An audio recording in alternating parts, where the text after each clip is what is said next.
প্রতিজ্ঞা আজকের প্রথম পর্বে গল্পের নায়ক অভির পরিবার আর নায়িকা পরীর পরিবার মন্দিরে পুজো দিতে যায়।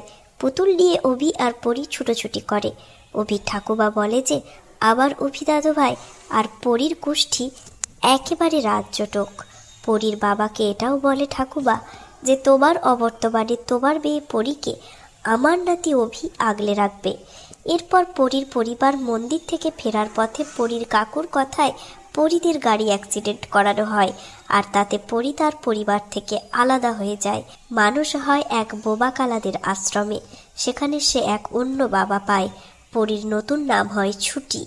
ছুটি আশ্রমে বোবা বাচ্চাদের সাইন ল্যাঙ্গুয়েজ শেখায়। আর ছুটির নতুন বাবার আগের একটি মেয়ে ঝুমকি, যে ছুটির হিংসে করে। অন্যদিকে গল্পের নায়ক বড় হয়ে হয় অ্যাডভোকেট। অ্যাডভোকেট অভি তার কেসের জন্য পারিশ্রমিক হিসেবে 1 টাকার বেশি নেয় না, কারণ সে অনেক বড় মনের মানুষ। এরপর একটা বোবা লোকের কেস নিয়ে ছুটি আসে অভির কাছে।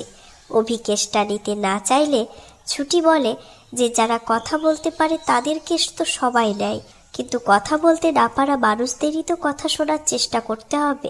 আগামী পর্বে আবার ছুটি আর অভি মুখোমুখি হয় মন্দিরের সামনে।